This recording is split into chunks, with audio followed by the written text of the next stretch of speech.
Hello! Good morning! Parang matutina ang boses ko. Sorry. Napahaba po yung aking live kanina. Grabe. Imagine, 2 hours lang. Sabi ko, tama, gusto ko na. Pero may mga dumating, maraming dumating. Sabi, wag muna. O di wag muna. Nung nakita ko sa schedule ko, may 10 o'clock ang client. Mabuti ka, sabi ko kayo na malilate ako. Mabuti tumawag yung yung naka-schedule kong client next Tuesday. Daw niya ako. The next Tuesday pa-reschedule. Grabe, nagmamadali ako. Suit ko. Tapos eto na. naka naman ako. Nakakain ako ng breakfast, pero hindi pa ako. Tapos bigla akong ginutom, kumain ako, hindi ko pa naiinom yung gamot ko. Iinom ako pamilya. Pero bago lahat, baka makalimutan ko. Ako po ay kailangan, alam niyo sa totoo lang, mga subscriber ko na ang nagbibigay sa akin ng reminder. Sister, may nakalimutan ka pang fruit. Kasi last time is we did the fruit of kindness. Two vlogs. Ngayon, nakikita ko yung mga dumarating na tao. Pero ngayon wala po akong client. 3 o'clock pa. Pero mamaya darating nga yung taga Las Vegas. Mamaya pa, mga alas 5 na. Marami to. Malaki naman. Wala na akong problema doon. Malaki naman. Okay lang, hintayin ko ng mga alas 5, alas 6. At saka, hindi naman at saka nabibigay ng tip yun. So anyway, dito po tayo sa fruit of kindness. Ay, tapos ko na pala yan. Sorry. Iba po ang kindness sa goodness. So, itong isa sa mga fruit is goodness. Okay? So, goodness signifies moral excellence and integrity in character and action. So, ito sinasabi po nila, okay, pasensya na po kayo, marami rin po akong English-speaking subscriber.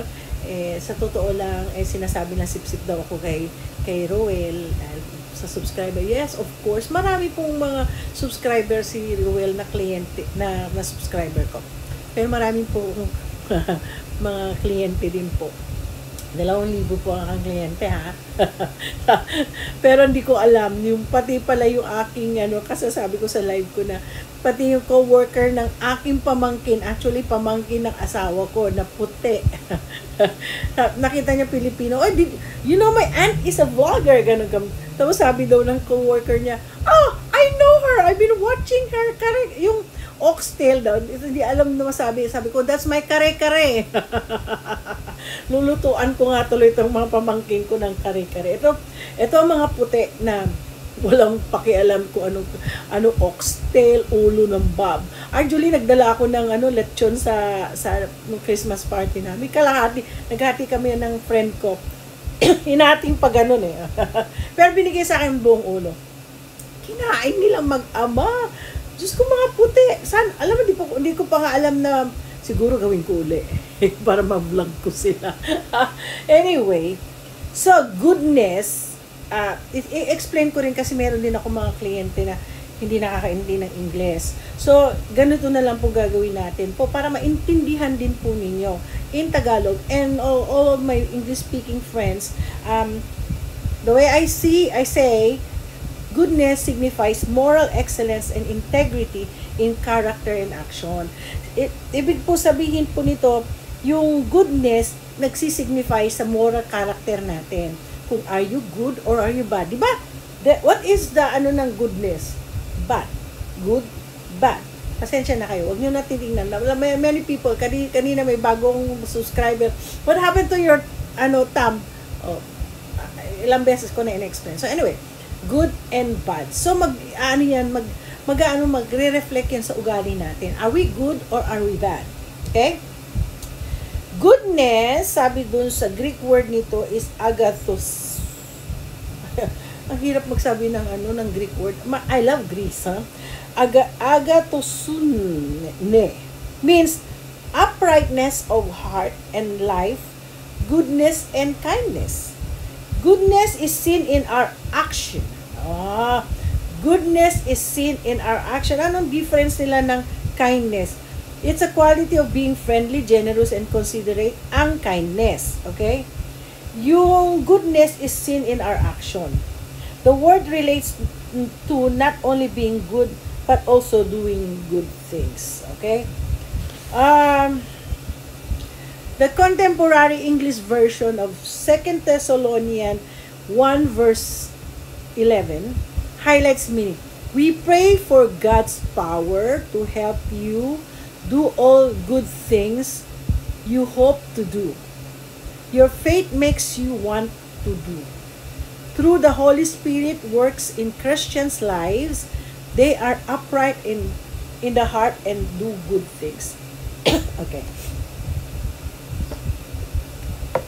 Sabi ng God's power, we pray for God's power to help you do all good things.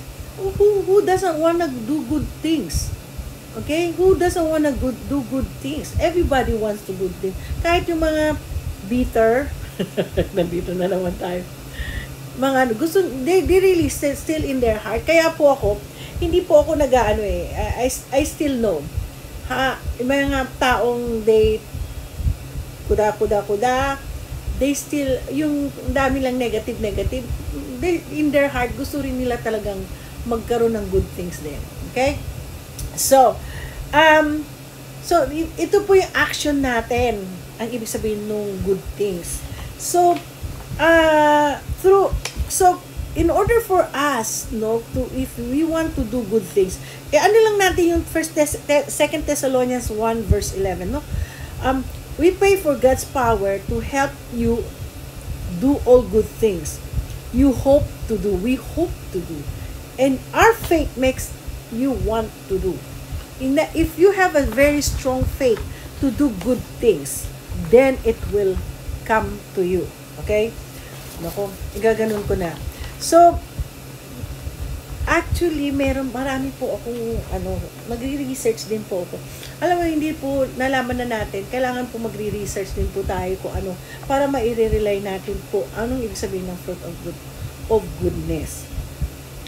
Diba sabi nila yung, mayroon tayong about goodness, biglang nawala sa isip ko. Goodness is a high compliment in the life of a Christian. Okay? So, pakinggan ng mga Christian, in fact, all of humanity is told we were created in the image of our Creator. And it was very good. Genesis 1 verse 31. O diba? We are created in the goodness, in the image of our Creator. Okay? So, do you think God says bad things? Do you think God created stories? Do you think God say hate words? O, di ba? Alam niyo na, kung nasa kanino na kayo pag gano'n. So, we are created in the image of our Creator. That's in Genesis 1 verse 34. When we think about God's intent for our design, He created us to be good. Actually, He created us to be good. Di ba si Adam and Eve, naging good naman sila. Kaya lang nagkano dahil because of, ang sin? Temptation. Okay? He desired that we should share in His goodness. He wanted us to live out of the identity that we were made in His image. Kaya lang po tayo, okay? Pinanganak po tayo, di ba nung baby tayo, goodness tayo, hindi naman tayo, wala naman tayong evil thoughts. Kaya mga ibang bata, they say the truth. Okay? So, sa goodness po, di ba? Kaya lang po tayo nagiging masama is because of the environment. Nasa inyo na po yan. Kaya nga po, ako nga, makinig kayo, manood kayo ng live ko kasi para malaman nyo kung sino si Ate Tamarito. Pero, I used to be bad that God made me as good. Okay? Nakakahiya naman, inaccept ko ng Panginoong Jesus sa aking puso, gagawa ako ng masama. Kaya po, minsan, do I do sin? Sometimes, I'm just a human being. Lalo na pag sinabi kong kakain ako mamaya na, ayaw kong kainin niya, tapos kakainin ko. Nagsusuri talaga ako sa Lord. At saka minsan, pag nagagalit ako, kasi naiinis ako, may mga bagay-bagay, mga kaibigan ko, kilala nila ako, pero pag nandun na sa huli, forgive me God. Oo, maglilitan niya ako kasi sa inis ko. Kasi alam mo, kahit na hindi po ako, kaibigan ko, lalo na pag kaibigan ko ang inaapi, ako talaga ang gigigil. Pero sabi ko, after that, nawala na, tapos pagpe-pray ko na lang, kaya, let's all be good. Goodness in the Greek word, agatosine. Sinabi ko na pala yun. It means to do good. Okay? Mahirap talaga, lagi goodness, Goodness that marks in the life of a believer. Bago ako naka 10 minutes pa ako. When pondering the word goodness, I cannot help but think about how no one is good except God alone. Correct. Except, lahat po tayo, we are all sinners. And God is the one who could make us good. Okay? We all fall short of the glory of God. Okay? We are all sinners. Kaya nga po namatay ang Diyos. Namatay si Jesus Christ for us to be saved. Okay? Apart from the Holy Spirit inside of the believers, yan, isa po, kailangan pag-pray nyo, talagang pag-practice nyo talaga that the Holy Spirit. Alam nyo, meron pa ako isang ikikwento ko sa inyo. Minsan may gusto kong gawin na shortcut lang. Kasi long cut, pag iso-shortcut ko, alam mo ang asawa ko, honey, that's not right. Siya yung Holy Spirit ko.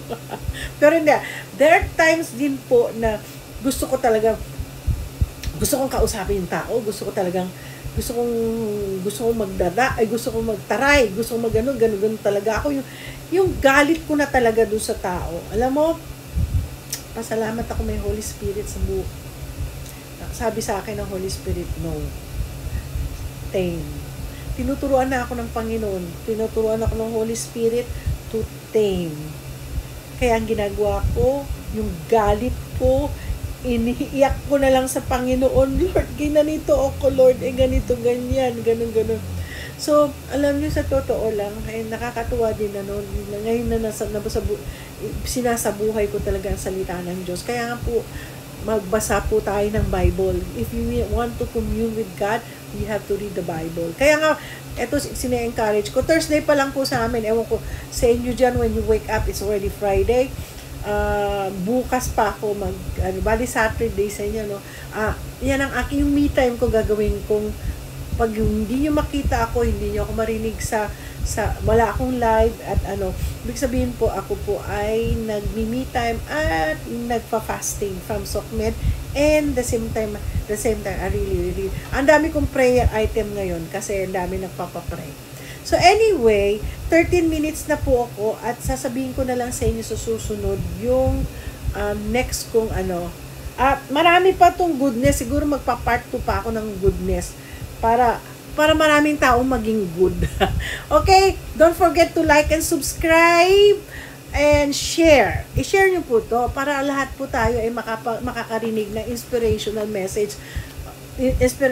messages. Okay?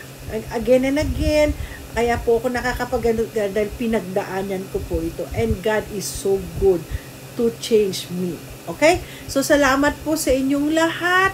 At ako po ay magbababush na. Always remember, God loves you. And always remember to thank God for everything kahit ngayong araw nito. Thank you. In Jesus' name, babush na ako.